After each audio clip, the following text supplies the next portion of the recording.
दोस्तों, जिस शख्स से आज आपकी मुलाकात कराने जा रहा हूँ उसके लिए सिर्फ एक ही बात कहना चाहूँगा। अब हवाएं करेंगी रोशनी का फैसला, अब हवाएं करेंगी रोशनी का फैसला, जिस दिए में जान होगी वही दिया जगमगाएगा। कंगना, बहुत बहुत स्वागत है आपका। बहुत धन्यवाद, आप बहुत अच्छा लिखते हैं। Thank you ma'am.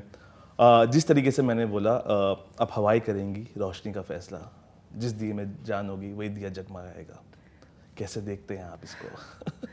बस जिंदगी एक संघर्ष है। मैं तो कहूँगी कि मैं एक वो दिया हूँ जो बारिश में चल रहा हूँ। तो अब देखते हैं अभी आगे और कितना संघर्ष है, क्योंकि अभी तक इमरजेंसी अपने आप में ही एक संघर्ष रही है। और आज हमें पता चला कि काफ़ी बैन हमारी फिल्म पे आ गए हैं और 6 सितंबर को आ नहीं पाएगी, जबकि पूरी क्लियरेंस सेंसर से मिल चुकी थी। फिर कुछ फ्रिंज ग्रुप्स ने जो है आर्म ट्विस्ट किया है। तो अब इस सिचुएशन में हम हैं कि बहुत ज़्यादा डिसअपॉइंटेड है कि 6 सितंबर को ना आके अभी हफ्ता 10 दिन का शायद और वेट करना पड़ेगा। बट आई होप दोस्तों का रोमांच इसमें बना रहे और इंटरेस्ट बना रहे और वो देखने जाएं जब भी आए।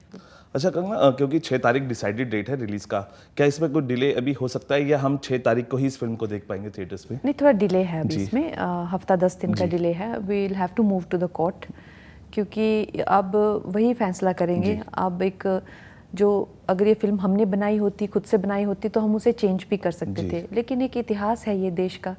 अब हम पे ये प्रेशर है कि हम सिखों को दिखाए नहीं, तो ऐसा तो नहीं हो सकता। अब जिनका उन्होंने जैसे जैसे असैसिनेशन हुआ है, बाकी हमने किसी भी धर्म से इसको नहीं जोड़ा हुआ है और ना ही हमने किसी कम्युनिटी को जो है टारगेट किया हुआ है। ये मेरे बारे में जितनी अफवाहें हैं वो लोग फैला रहे हैं, उसके करके मेरी खुद की सिक्योरिटी पे खतरा आ गया है, मुझ पे हमले भी हो रहे हैं। अगर मैं खालिस्तानियों की बात करती हूँ तो लोगों ने, जिन्होंने ओपनली अपने टी शर्टों पे खालिस्तान अपने अकाउंट पे लिखा होता है, वो लोग जो हैं हर जगह आंदोलन कर रहे हैं, खालिस्तान की डिमांड कर रहे हैं। खालिस्तान एक अलग देश अपना मानना, वो उन्होंने उसके पासपोर्ट भी बना दिए थे, करेंसी भी बना दी थी। भारत सरकार ने भारतीय जनता पार्टी के आने से बहुत पहले उसको जो है एक टेररिस्ट ग्रुप घोषित किया हुआ है, लेकिन वो लोग ओपनली घूमते हैं। वो लोग अपने आप को रिलीजन से जोड़ते हैं, जबकि उनका रिलीजन से कुछ लेना देना नहीं है। अगर आप रिलीजन से जोड़ते होते उससे, तो आप एक मंदिर मांगते या आप कोई एक पूजा की जगह मांगते, तभी तो वो रिलीजन से जुड़ा हुआ ना। लेकिन आप एक अलग सत्ता मांग रहे हैं, आप अलग एक सरकार मांग रहे हैं, तो वो राजनीति से जुड़ा हुआ ना। आप एक अलग देश मांग रहे हैं, तो ना आपका कोई देश ही नहीं है। आपका देश है तो आप राजनीति से जुड़े हुए हैं। लेकिन उनको फ्रिंज ग्रुप बोलना या टेररिस्ट ग्रुप बोलना, अब मेरी जान खतरे में आ गई है और मेरी फिल्म भी खतरे में आ गई है। लेकिन मैं किसी दबाव में नहीं आऊँगी और मैं लड़ूंगी और मैं ये फिल्म बिना किसी कट्स के लोगों को दिखाऊंगी। मैम, आप ही की बात पे कहा है कि जो तूफानों में पलते हैं वही दुनिया बदलते हैं, और जो जिस तूफानों पे आप पल रहे हैं, मुझे लगता है कि अब वक्त बदलने का है। मानती हैं आप? पता नहीं सौरभ जी, बस कुछ हो, अब मेरी ज़िंदगी के संघर्ष भी कम हो, क्योंकि हर जगह संघर्ष। अब इतना नज़दीक आके भी देखिए, आज 1 सितंबर है, ऐसा लग रहा था कल तक तो कि बस मंजिल तक पहुंच ही गए, और आज इतना बड़ा धक्का लगा। तो क्या देखो अब ज़िंदगी में और कितना संघर्ष है। लेकिन कंगना कहते हैं ना कि मंजिलें हिलती है तो हिलने दो, कंगना का निशाना अर्जुन के तीर जैसा है। तो मानते हैं आप कि वो ऐसा कुछ नहीं, मुझे अपने आप के लिए ऐसी कोई महानता की बात नहीं है। लेकिन हाँ, मैं एक तरह से मैं बहुत ही एक वाइब्रेंट पर्सनैलिटी हूँ। मैं हमेशा खुश रहना पसंद करती हूँ, बड़बोली भी हूँ, बहुत बातें करना पसंद है मुझे, और अलग अलग चीज़ों की जो है उसमें मेरे इंटरेस्ट भी हैं। बहुत वाइड रेंज ऑफ इंटरेस्ट है, बहुत फर्टाइल माइंड है, बहुत ज़्यादा क्रिएटिव माइंड है, हद से ज़्यादा क्रिएटिव माइंड है। रिलीजियस भी हूँ एक तरह से, बहुत ज़्यादा देशभक्ति का बहुत ज़्यादा जुनून भी है। तो एक लोगों को लगता है कि यार अलग कैरेक्टर है, ये बहुत अलग है। तो I am just a very very lively person. लेकिन जो मॉम डैड चाहते थे आपको डॉक्टर बनाना, लेकिन आपको लगता है डॉक्टर तो नहीं, लेकिन हाँ लोगों का सही इलाज कर पा रहे हैं भी। लोगों का अभी तो खासकर मेरा ही इलाज कर दिया इन्होंने मेरी फिल्म। देखो, मैं कहती हूँ कि मौत से भी बदतर कई दुख होते हैं, तो इस तरह की क्षति किसी को पहुंचाना, तो उन्होंने भी मतलब जख्म पे ही नमक छिड़का है। ये मेरे लिए अपना एक कलाकार को अपना जो प्रोडक्ट होता है वो एक संतान की तरह होता है, नो। सो उसके लिए बहुत सारी इन्वेस्टमेंट्स भी होती हैं और बहुत ज़्यादा जो है चीज़ें स्टेक पे होती है, तो उन्होंने भी तीर तो इन्होंने भी निशाने पे लगाया है। अब देखो मेरी फिल्म बच पाती है कि नहीं। नहीं देखिए, वो दौर भी एक था, ये दौर भी एक है। और जिस हम आयरन लेडी की बात कर रहे हैं, मुझे लगता है कि इस दौर में हम आपको एक आयरन लेडी के तौर पे देखते हैं, क्योंकि जब अपने लोगों के आंसू पूछना हो तो आप उनके साथ रहते हैं, जब कोई उनकी बात उठाना आप उनके साथ रहते हैं, एक अच्छे कलाकार हैं और जो विज़न है आपका वो सुपर से ऊपर है। तो मुझे लगता है कि इस दौर की आयरन लेडी आज मेरे सामने बैठी है। बहुत धन्यवाद सौरभ जी, थैंक यू। लेकिन ये क्योंकि आप निडर हैं, साहसी हैं और बहुत इंस्पिरेशन भी देती हैं, लेकिन जब डिस्टर्बिंग वीडियोस आपके लिए बनते हैं, आपको मुझे पता है आप डरते नहीं हैं, लेकिन स्टेट ऑफ माइंड मैम क्या होता है? बहुत वायलेटेड फील होता है आपको, बहुत ज़्यादा वायलेटेड फील होता है। आपके पुराने वीडियो जहाँ पे आप छोटी उम्र में, आज जैसे 10-15 साल पुराने वीडियो में आप क्या सोचेंगे, 25-26 साल की लड़की अपने दोस्तों के साथ है कहीं, और एक तरह से जो है उनको, जिस तरह से मेरा काम है, हम कलाकार जो है हमें क्योंकि हमें एक स्टेटस सिंबल माना जाता है। बिल्कुल। तो हमें जो है जब चाहे क्लब ओपनिंग हो, रेस्टोरेंट ओपनिंग हो, बिल्कुल, उसमें बुला के ऐसा करने के लिए भी, जब मैं पूरी तरह से फिल्मों में ही थी, राजनीति से, तो इस तरह से भी हमारे असाइनमेंट्स होते हैं कि आपको इस क्लब में आना है या इस रेस्टोरेंट में आना है और ऐसे बिहेव करना है कि आप यहाँ इंजॉय कर रहे हैं। समझे आप? इस तरह के हमारे ये हाई प्रोफाइल लोग, तो वहाँ पे एक वो बनता है, हाई प्रोफाइल लोग यहाँ पे आते हैं और यहाँ पे इंजॉय करते हैं, तो ये जनता के लिए बहुत बड़ी बात होती है। तो इसको कहते हैं अपीयरेंसेस। शोरूम्स की होती हैं, बड़े बड़े रेस्टोरेंट्स की होती है, क्लब्स की। तो अब ऐसी पार्टीज में ऐसी असाइनमेंट्स को या फिल्मों के सीन्स को या कोई मैंने शूट्स की हो, चाहे लॉन्जरे शूट्स हो, चाहे वो किसी और कैरेक्टर की शूट्स हो, उनको यूज करके और मेरे चरित्र को क्वेश्चन करना, तो आपको तो लगता तो है कि ये लोग अपने सही दिमाग में हैं भी कि पूरा दिमाग छोड़ के कहीं आए हुए हैं, भटक चुके हैं। कंगना मैम, कई लोगों को सच सुनने की आदत नहीं होती, लेकिन जब सच सुना जाता है या सुनते हैं, वो कौन सी मिर्ची है जो उनको लगती है? ये तो आपने सही कहा। आप 10,000 झूठ बोल दीजिए, किसी को कोई फर्क नहीं पड़ेगा, अब आप, लेकिन किसी को आप सच बोलेंगे तो उसको मिर्ची लगेगी, तो जब किसी को मिर्ची लगती है तो आपको एक बात पता चल जाती है कि ये इंसान को जो है वो सच जो है हर्ट हुआ है। बिल्कुल। एक लाइन है कि भगवान सिर देख के सरदारी देता है, और आपको वो बख्शा है भगवान ने, आपके अंदर कुछ उसको दिखा, आज बहुत सारी जिम्मेदारियां आप निभा रही हैं, तो कितना आप वाकिफ रखती है कि भगवान सिर देख के सरदारी देखता है? हर एक का अपना अपना जीवन है, हर एक के अपने अपने कर्म हैं, और मुझे लगता है कि खैर हमें कभी लग सकता है, आज जैसे मुझे लग रहा है कि मेरे दुख बहुत बड़े हैं, मेरी फिल्म रोक दी गई है, मुझे एक तरह से मतलब एक तरह से गैग किया जा रहा है, मेरी आवाज़, ये एक इंसान को इस तरह से पब्लिक ह्यूमिलिएशन, और उस पर सबसे बड़ी बात है कि कोई ये नहीं कह रहा कि आपने कुछ गलत दिखाया है बिल्कुल, बस ये कह रहे हैं कि आपने क्यों दिखाया है। बिल्कुल, ये नहीं कह रहे गलत दिखाया है। अगर आप कुछ गलत होता तो आपको क्या लगता है कि अभी वो बताते नहीं कि ये इसने ऐसे मिस इंटरप्रेट किया या इसने ऐसे किया वो किया, ये कह रहे हैं कि क्यों दिखाया, वो मर गई तो आपको क्या पड़ी है। तो ये जो बातें हैं, इस तरह की बातें हैं, तो सोच के हैरानी होती है कि आजकल के दौर पे, सोशल मीडिया के दौर पे इस तरह से जो है बातें हो रही हैं। तो खैर मुझे तो लग रहा है कि जैसे मेरे दुख से ज़्यादा कोई दुख, पर ऐसा नहीं है। लोग, हर एक इंसान के अपने स्ट्रगल होते हैं, कोई स्ट्रगल छोटा या बड़ा नहीं होता है, और सबके भाग्य में जो लिखा है वही होना है। और बाकी भगवान पे मैं तो बहुत विश्वास करती हूँ, जैसा आपने कहा, भगवान जो भी रिस्पॉन्सिबिलिटीज़ देगा फिर हमको भी उस लायक बनाएगा कि हम भी वो करें।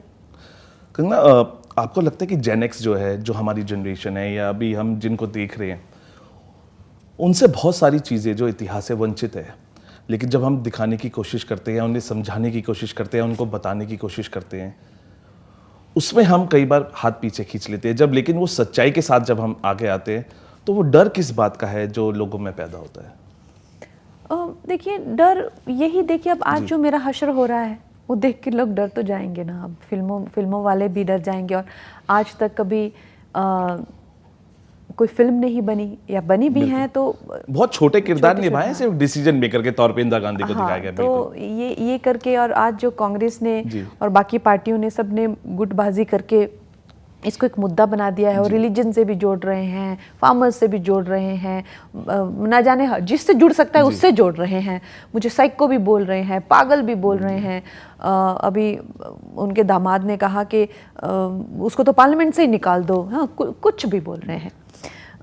तो जिस तरह का ये जो माहौल है, तो आपको क्या लगता है लोग डरेंगे नहीं क्या? कोई अपना सब कुछ दांव पे लगाकर एक फीमेल फिल्म मेकर इस तरह की कोई फिल्म जो कि एक फूलों पत्तों के पीछे नाचना या आइटम नंबर या वही जो एक बॉलीवुड की स्टुपिडिटीज़ होती हैं वही करना, क्या कभी कोई सोचेगा करना? I don't think. लोग डरेंगे और भी ज़्यादा अब तो डरावना होता जा रहा है देश का माहौल।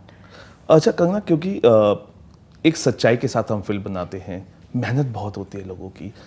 एक मेहनत आपकी है क्योंकि एक सच्चाई दिखा रहे हैं, लेकिन उसके पीछे भी कई लोग आपके साथ जुड़े हुए हैं। क्यों आप, लेकिन आपने एक बात साबित कर दी है, जो इंदिरा गांधी है सिर्फ उनका हक गांधी परिवार से नहीं है, हम भी, हमारे पास भी हक है और हम इस तरह की कहानी दिखा सकते हैं। तो क्या अगर इनविटेशन जाएगा स्क्रीनिंग का, क्योंकि बिना देखे फिल्म के साथ ये हो रहा है, तो उनको फिल्म देखने से पहले क्यों ये सब चीजें पता नहीं, भगवान उनको सद्बुद्धि दे। और मैं चाहूँगी, और आपके इस शो के माध्यम से भी मैं उनको कहना चाहूँगी कि आए, फिल्म देखें। अगर आपको कुछ ऑब्जेक्शनेबल लगता है तो फिर इसके बारे में बताइए क्या ऑब्जेक्शनेबल है। लेकिन पता है क्या है, वो तो उन लोगों से बात करें जिनको किसी तरह की कोई सेंसिबिलिटी हो। अब जैसे मुझे कहा जा रहा है कि आप सिखों को दिखाइए मत, तो मैंने जैसे क्या उन पे बिजली कड़की क्या, तो आपको लगता है उस लेवल पे कोई बात हो सकती है? और मैंने क्या किया, मैं तो उस टाइम पैदा भी नहीं हुई थी, जो हुआ वो हो गया। बिल्कुल। तो ये बातें ना उन्हीं से हो सकती है जो थोड़ी तो सेंसिबल बात, जिनमें थोड़ा तो दिमाग हो। लेकिन एक गुलजार साहब की भी आई थी आंधी, उस समय भी उस पर बैन लगा दिया गया था। क्यों सच्चाई से पीछा छुटाते हैं लोग? सच्चाई पीछे पीछे है, क्यों सच्चाई आगे नहीं आती है? जैसा आपने कहा कि मिर्ची तो तभी लगती है ना जब सच्चाई दिखाएं। बिल्कुल। हाँ, तो मिर्ची उनको लगती है। और आंधी भी एक बहुत बेहतरीन फिल्म थी जी, ये भी बहुत बेहतरीन फिल्म है। बिल्कुल। और इस फिल्म को एक फिल्म के नज़रिए से देखना चाहिए, और मुझे लगता है कि जो हमारा इतिहास है उससे हमें सीखना चाहिए। उस टाइम पे भी पॉलिटिक्स हुई थी, और पॉलिटिक्स के करके ही जो है ये सब कारनामे हुए हैं। और वो पॉलिटिक्स किसने की थी, उसमें आज इनको शर्मिंदगी क्यों है दिखाने में किसने की थी वो पॉलिटिक्स?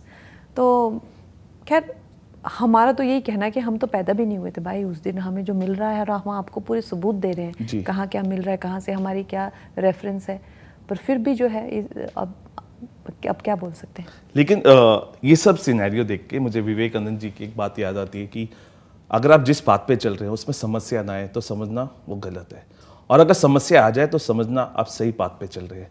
तो कम से कम इस बात की खुशी है कि कंगना सही बात पे चल रही है। शायद ऐसा ही हो, वो मेरे भी गुरु हैं, और बहुत अच्छा, आपने उनका नाम सुन के ही एक अजीब सी ताजगी आ जाती है। तो विवेकानंद जी के बारे में तो, उनके गुणों का तो मैं क्या ही व्याख्यान करूं, पर ऐसा ही हो, भगवान करे ऐसा ही हो कि सही रास्ते पे के ही हमें कांटे मिले।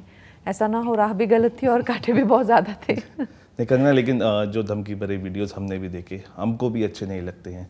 लेकिन जब ऐसे वीडियोस बनते हैं, मुझे पता है कि आप डरते नहीं है, लेकिन कैसे आप इनको देखते हैं और क्या फ़र्क पड़ता है इसका ज़िंदगी पे, रियल लाइफ पे? बहुत फ़र्क पड़ता है। आप हमारे जो भारतवर्ष में जो पुरुषों की जो मानसिकता है, मैं अभी और इंटरव्यूज़ में भी मैंने कहा कि वो अंकल को हम सिंगल आउट कर सकते हैं कि अरे ये गंदा है, ये खराब है, इसने ऐसे बोला, इसने, लेकिन वास्तविकता यही है कि हिंदुस्तान में पुरुष महिलाओं के बारे में ऐसे ही बात करते हैं, और इसको कहते हैं बॉयज़ टॉक। ये ऐसी ही होती है। मैं भी नॉर्थ से हूँ, मुझे भी पता है लड़के क्या बात करते हैं। कोई ऐसा वर्ड नहीं है जो कि किसी ने कुछ भी किया, गाली माँ को या बहन को ही पड़ती है, ठीक है?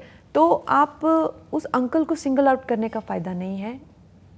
अपनी मानसिकता में झांक के देखने की ज़रूरत है कि आज हमारी बेटियां क्यों सेफ नहीं हैं, और ये बढ़ती ही जा रही है। ये महिलाओं के प्रति ये वायलेंस, महिलाओं के प्रति इस तरह की जो है द्वेष, और महिलाओं के प्रति ये इस तरह की जजमेंट्स कि अगर कोई यंग लड़की है तो तो यंग के ओल्ड के लिए भी पक्का, ये तो हर एक के साथ में जो है सौ के ही मतलब इस तरह की तो बातें हम किसी के भी लड़की के बारे में सुनते ही हैं और हमें लगता है इट्स ओके। फिर वो बातें जो कलकत्ता चाहे रेप केस हो, चाहे कोई निर्भया हो, कोई भी वो उसके रूप में आती है, तो हम सब ऐसा शॉक करते हैं कि अरे एज इफ के इस देश में हर दिन 15 घंटे में एक रेप नहीं हो रहा है, एज इफ यू नो। तो आप इतने बड़े लेवल पे एक politician, IPS officer, retired IPS officer, सोचिए। बिल्कुल। और वो मानसिकता जो ये अपने रेप कराती है, इसको बड़े तजुर्बे हैं। तो कॉन्सेंशुअल सेक्स से रेप को हमेशा कंफ्यूज करना, बिल्कुल। और ये लोग मानने को तैयार ही नहीं है, इनको पता ही नहीं है कि रेप होता है, कॉन्सेंशुअल सेक्स होता है। फिर उससे पूछा तो अच्छा फिर ऐसा क्यों, इनको कैसे तजुर्बा होगा, क्या जैसे साइकिल चलाने वाले को होता है। Again rep connected with recreational activity. जी। एक इंसान, एक महिला की जो जिंदगी उसको मार देता है, उसके पीछे एक, मैं कहती हूँ कि ठीक है कोई चोरी भी करता होगा ना, उसके भी कहीं कोई मजबूरी रही होगी, उसको हो सकता है बच्चे की फीस देनी हो या कुछ हो। बिल्कुल। लेकिन जब भी आप रेप और महिलाओं पे अत्याचार करते हैं ना, you do it for recreational activity. Inspired के, जैसे हमने कलकत्ता केस पे देखा, वो बंदा पहले रेड लाइट एरिया जाके आया, तो उस तरह के प्रावधान भी आपके पास है, ऐसा नहीं है। लेकिन मनोरंजन के तौर पे उसने वो लड़की का वो दुर्दशा कर दी। ड्रग्स, डिजिटली उसको हर टाइप का पोर्न हासिल है, उसको अपने आप को उसने इतना वो ड्रंक कर दिया, फिर उसने पोर्न देखे। आप ये भी नहीं कह सकते कि उसकी वो जरूरत थी, ठीक है। उसने अपना उत्तेजित किया, उस हद तक उत्तेजित किया कि वो उतना वहशी बन जाए, उतना दरिंदा बन जाए, और उसके लिए वो एक एंटरटेनमेंट का ही सोर्स था। ऐसी कोई उसकी, आप ऐसे नहीं कह सकते कि उसको एक लिवर ट्रांसप्लांट चाहिए था या किडनी चाहिए थी तो उसने किसी की जान ले लिया, कुछ नहीं। बिल्कुल। तो ये जो दहशी दरिंदी और ये जानवरों की जो बातें हैं, ये ऐसे गली मोहल्लों से चलती हैं और आगे बढ़ के यहाँ तक पहुँच जाती है। और इसका दोषी हर एक पुरुष होता है, हर एक पुरुष होता है इसका दोषी। अब हो सकता है बड़ा आउटरेज हो जाए कि इसने ये ऐसी बन गई, मेल वैशिंग कर दी इसने, सबको एक जैसे बना दिया। मैंने बहुत देखा है, बहुत मेल जो है डिफेंसिव होते हैं। क्या कभी आपने किसी महिला को पीछे से जाते हुए देख के हंसे नहीं है आप उसकी किसी फिगर पे? क्या आपने बोला नहीं है ये अच्छे से अच्छी होगी या ये बुरी होगी? क्या आपने बातें नहीं करी है? क्या आपकी, तो इसका दोषी हर एक पुरुष होता है, और हर एक पुरुष को इस तरह की टॉक कंडेम करनी चाहिए। उसी टाइम पे, उसी लेवल पे बोलो, नहीं यार हम ऐसी बात नहीं करेंगे, नहीं यार ये तूने ठीक नहीं बोला, बिल्कुल बोलना चाहिए, उसी टाइम पे बोल दो। फिर आपस में चाहे हो सकता है आपके दोस्त बोले यार तू आज बढ़, नहीं यार हम लोग ऐसी बात नहीं करेंगे। कोई भी ग्रुप में कोई भी एक स्टैंड ले लो इस बात के। हाँ, तो आप, हमें ये बहुत छोटे लेवल पे करनी पड़ेगी ये बातें। आज हम उस अंकल को या उस रेपिस्ट को या कुछ इसको एक वो बना के करके अपने, हम तो अच्छे लोग हैं, यू नो, वो खराब है। महिलाएं भी हो सकती हैं, महिलाओं के भी इस तरह के विचार आ सकते हैं, यू नो, दूसरी महिलाओं के बारे में, अरे इसने ऐसे कपड़े पहने होंगे तो शायद इसका चरित्र ही खराब होगा। महिलाओं को बोलना चाहिए यार ये बात नहीं हमने करनी, पता नहीं उसका चरित्र क्या, हमको क्या पता, छोड़ो ये बात। तो प्लीज़ हमें थोड़ा सा तो महिलाओं के बारे में, खासकर आप एक एमपी को, मेंबर ऑफ पार्लियामेंट को, एक राजनीतिज्ञ को, एक फिल्मी हस्ती को आप ओपनली ऐसे बोल रहे हैं, क्या बच्चों की क्या मनोदशा रह जाएगी? चैनल्स पे दिखा रहे हैं, क्या हमारे देश को हो गया है? क्या हम लोग बिल्कुल इतना नीच, इतना गिर गए हैं क्या? देखिए कंगना, मैं आपकी शख्सियत पे, क्योंकि आपकी शख्सियत हमेशा से इंस्पायर करती है और खुशी होती है जब आप हर मुद्दे पे खुल के आते हैं। हालांकि पीछे की जो जनता होती है कई बार खड़ी होती है, हट जाती है, लेकिन आप फिर भी अकेले डटी रहती हैं। तो आप मानते हैं कि हार हो जाती है जब मान लिया जाता है, और जीत तब होती है जब ठान लिया जाता है। और आपने ठान लिया कि जीत आप ही की होगी, क्योंकि जिस मुश्किलों से आप में अभी हैं और डटे हुए हैं आज भी, तो आपने ठान लिया कि जीत अब कंगना की होगी। और ये फिल्म सही टाइम पे भी रिलीज़ होगी, अगर बाद में भी हुई, लेकिन मैं इसको रिलीज करके हमारे देखो जीते जो भी जीत देश की ही होनी बिल्कुल चाहिए। हमारा देश जीतना चाहिए। हमारे इमरजेंसी फिल्म से हमारा देश जीतना है, हम सबको एक साथ में रहना है, हमारे सद्भावना जीतनी चाहिए, हमारे देश की एकता जीतनी चाहिए। क्या हम सोच सकते हैं अपना देश बिना पंजाब के या बिना बंगाल के या बिना हिमाचल प्रदेश के क्या ही रह जाएगा? हम सब एक साथ हैं तो कितना सुंदर है सब कुछ, यू नो। चाहे साउथ देखिए कितना अच्छा लगता है जब हम सब एक साथ हैं। तो हमें एक वो सद्भावना जीतनी चाहिए। अब तो दीदी ने भी मान लिया है कि बंगाल भारत का हिस्सा, और आपने बहुत खुशी जताई थी इस पे। मुझे वो बात याद बहुत, वो तो हमेशा से भारत का हिस्सा था, जी, बट खैर अच्छा है, उन्होंने भी मान लिया। जी हाँ, Kangana what all you have to say, because एक बेहतरीन फिल्म, सभी किरदार एक से बढ़कर एक, लेकिन बहुत जल्दी हम उसको देख पाएंगे। What all you have to say about this emergency, क्योंकि आपने विपक्ष के दिमाग में इमरजेंसी लगा दी है, बट इस इमरजेंसी के लिए what all you have to say. मैं यही चाहूँगी कि लोगों का मुझे सहयोग मिले, जी। और लोगों का मुझे मेरी फिल्म को सहयोग मिले, और हफ्ता 10 दिन में जब भी जी। मैं सबसे पहले तो मैं डिले के लिए खेद चाहती हूँ कि ये 6 सितंबर को नहीं आ पा रही है, 6 सितंबर को नहीं आ पा रही है। 10-15 दिन का जो भी डिले है उसके लिए मैं आपसे खेद चाहती हूँ। जब भी मेरी फिल्म आए आप प्लीज़ इसको सहयोग दें, और अभी भी मेरी जो लड़ाई है वो आप मेरे उसमें भी मेरा सहयोग दें। मैं अभी I am moving to court, मैं पूरी फिल्म जो है बिना किसी कट्स के आपके सामने लाना चाहती हूँ। I hope I succeed in that. Thank you. बिल्कुल कंगना, जाते आते हम भी ये कहेंगे, व्यर्थ की बातों से खुद को टूटने देना नहीं। जीवन एक युद्ध क्षेत्र है, जीवन एक युद्ध क्षेत्र है, कई बार गिरोगी हारोगी, पर दौड़ना भूलना नहीं। Thank you so much, thank you so much Siddharth. चलिए फिलहाल के लिए अभी इतना।